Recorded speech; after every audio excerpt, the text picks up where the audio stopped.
Hey, what's going on YouTube? Welcome to Post Cologne. Today I'm going to be unboxing 3 Middle Eastern fragrance clones, including Wataniah's Attar Al Wesal. So let's jump into it. All right, we are back with another unboxing first impressions video of 3 Middle Eastern fragrances that I recently picked up. We have ourselves a Fragrance World. We got one from the Lattafa line, their Rave series, and we have that Al Wataniah fragrance. Pretty stoked to try that one. Pretty stoked to try all these ones, to be quite honest. So links for me down in the description if you decide you want to check any of these out. Also some coupon codes, save yourself a few bucks at a variety of different discounters if you decide you want to shop with them. So let's quit screwing around and let's get into it. All right, kicking things off, going to the house of Fragrance World with Fragrance World's Posh Malt. Now, this one is a certified cheapie. I saw this between $18 and $20. I paid $18 for this one, and this apparently is going to be a clone of the Mugler, the famous, infamous Mugler Amens Pure Malt. So curious to see. There also is that Star Nebula, so I'm curious to see how this one compares. So let's dive in. All right, and there we have the box presentation for Fragrance World's Posh Malt. Decent looking cardboard box, has this kind of textured gold shimmery side to it, and it does have a slide off like a so, which reveals just a pure gold box like this, but typical cardboard box. Let's check out the bottle. All right, and there we have the bottle presentation for Fragrance World's Posh Malt. Pretty straightforward bottle, real nice thick base to this. Again, it kind of has a bit of a texture going on to the sides right here, but overall your typical kind of rectangular style of bottle. Cap on this is a pretty thick plastic, definitely won't crush in my powerful hands. And the atomizer on this sucker, uh-oh, there we go. Is that pressurized? Not pressurized, but it's a really good atomizer. Shoots halfway across the room. Will absolutely get the job done. But what does this smell like? So right off the rip, just smelling this in the air, definitely has that pure malt, that Mugler pure malt sort of vibe going on to it. A little bit fruitier than the Nebula and from the pure malt in the air right now. So it has a nice kind of fruitiness going on, but you're definitely getting that patchouli coming through. You're getting some cedar. There's a little touch of that coffee and this whiskey that's in there. So it has that kind of nice earthy, kind of like woody profile going on to it with that kind of added fruity sweetness in the air right now. Really nice. Let's get this on paper. Dive in. Yeah, so right off the rip, just smelling this off paper. Has those fruity notes that I mentioned. I am picking up a little bit more kind of an orange citrus, but it's a bit more of a sweet orange than it is kind of like a tart orange or like a overly citrusy style of orange. So it mixes in with those fruity accords really nice.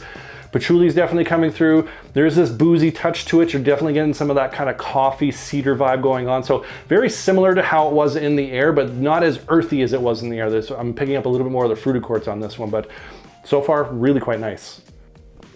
As it's opening up a little bit more, that fruity note is kind of starting to settle down. It's still there, but it's not as strong as it was in that opening. And you're really starting to get this coffee note that's coming through with those kind of cedar note and this really nice earthy patchouli that's starting to push forward with this kind of like musky vanilla amberiness that's coming in from that base. So it's starting to kind of transition to a deeper, darker, more earthier, kind of different style of sweetness coming through. So it's more about that kind of vanilla sweetness coming through, but it has this kind of nice earthiness that's starting to kind of push forward, adding to that kind of that darkness, a little bit more depth than that kind of more bright fruity opening. Really transitioning quite nice. I'm digging this. Yeah, this is quite nice. It's definitely not a one-to-one of the Mugler, and unfortunately I don't have a bottle of the pure malt anymore. I did way back in the day when that was easier to get a hold of, but unfortunately I ran through it. But it doesn't have that same style of patchouli that I remember from that one. So it's a little bit different, but it's definitely going to give you that vibe from this initial opening with all the kind of the earthiness that comes through. That patchouli still reminds you of it, just how it's kind of working with the other scent accords. But overall, this is really quite nice. But let's skip to the dry down, see how this unfolds, and we'll go from there.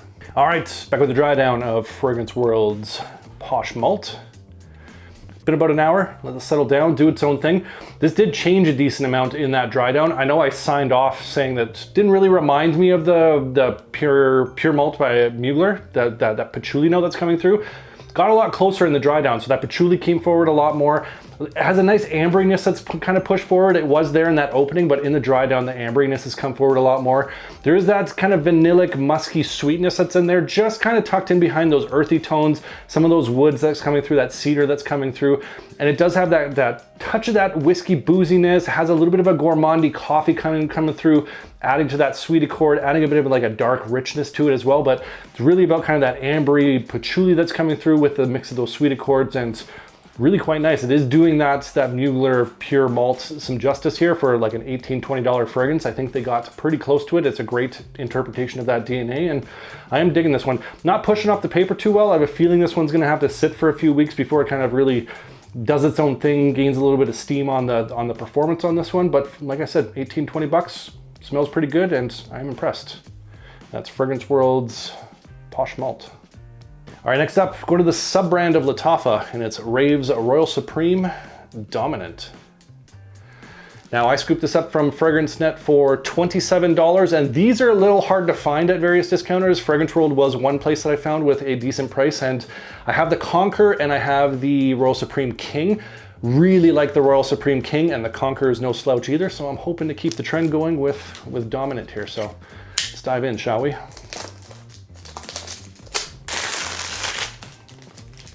All right, and there we have the box presentation for Rave Royal Supreme Dominant. Nice looking presentation to this one, very similar to the other ones in the Royal Supreme line, and I believe it slides open like so. Yes, it does. Kind of removing this part of it, revealing kind of like a book style. How do I open this? Oh, there is a little ribbon right there. It is kind of tucked right in there. There it is. There. Nice little ribbon there for you to hopefully get a hold of and open up, revealing our fragrance bottle sitting on the inside. So box presentation, really well done, especially for 27 bucks or whatever. And there we have the bottle presentation. Again, very similar to all the bottles in the Rave Royal Supreme line. It kind of has that homage sort of feel going on to it. Cap on this, a nice thick heavy metal. Does have this little gemstone sitting on top of it as well, but surprisingly like a very thick heavy metal going onto this. And the atomizer on this, good atomizer on this, good distribution, nice decent puffs on this, will absolutely get the job done. But what does it smell like? So right off the rip, just smelling this in the air, vanilla, praline, cinnamon, little touch of some booziness going on. We absolutely have ourselves a by Kilian Angel Share clone twist at this point. So let's get this on paper, see if we can find any nuances with this one. Yeah, so right off the rip, just smelling this off paper, you do get a little pop of that bergamot, so you are getting that kind of tart citrus that's kind of, it's really boosting this cinnamon note that's in there. So it's got that warm, spicy aspect, but just a little pop of that bergamot that's coming through. You're getting that praline, giving it that kind of desserty, sweet sort of vibe, and very familiar to that kind of Angel Share style of DNA. Not as spicy as some of them, but it definitely has that sweetness and that cinnamon profile going on to it. And pretty nice right now, nothing too earth-shattering, but let's give this a second here, see what happens. As it's opening up a little bit more, it's definitely getting that praline's kind of gaining some steam. There is some vanilla and some tonka that's coming up from the base, adding to like that vanillic sweetness. That cinnamon is still there with that nutmeg that's in the initial opening, adding that spice to it. But there's this kind of like almost like creamy floral kind of touch that's going on to it. So it's adding a nice smoothness to this kind of, like I said, kind of a creaminess that's starting to come through, mixing in with those sweet accords, with those spices as well. So really quite nice. It's not, it really kind of reminds me of Hamra, but like almost not quite the same. Like this has that little added floral touch that's going on to it, but it really is quite similar to Hamra when it comes to kind of different Angel Share clones. Yeah, this floral touch that's in there is almost adding like a little bit of a freshness to this one. So it has that Angel Share DNA, that warm, cozy spiciness, that gourmand sort of a feel, but this kind of like this fresh, creamy aspect that's going on to it, which makes it ever so slightly different. But through and through, this is definitely an Angel Share clone. So let's wait till the dry down, see how this unfolds, and we'll go from there. All right, back with the dry down of Rave's Royal Supreme Dominant. Been about an hour, let it settle down, do its own thing. Didn't change a whole lot. There's a little bit more woods that started to come up. That vanilla has moved forward a lot more. The spiciness has died down a little bit, so you're not getting as much of that cinnamon. It's really about that kind of vanilla, praline, kind of a bit of a dusty tonka that's working in with some woods. Very sweet, very kind of gourmandy with that little kiss of that warm spice still working in there. Still has a little bit of that creaminess, not as much as I was finding in that kind of midpoint of the fragrance. That kind of creamy floral aspect has kind of died off a little bit to kind of give way to more kind of like a smoother vanilla, if you will. And through, this is kind of, in my opinion, a bit of a repackaged Hamra. That's kind of where I'm taking this one. It really smells a lot like Lattafa Hamra. So if you have that already, this is absolutely going to be redundant. If you don't, price-wise, I think I'd have to look right now what Hamra is going for, but 27 bucks on FragranceNet. I bet you Hamra is maybe a little bit more on the discounters right now, so I don't know. You're gonna have to make up your own mind, but definitely redundant to Hamra. Really smells quite similar to that one, so overall, nothing new under the sun. It smells fantastic. It really smells quite nice, but you know, nothing special right here. So overall, this is kind of a redundant fragrance in my collection, and it is what it is. That's Lattafa's Rave Royal Supreme Dominant. All right, and last, but hopefully not least, going to the house of Wataniah with Wataniah's Attar Al Wesal. Now, I'm almost certain I'm mispronouncing that.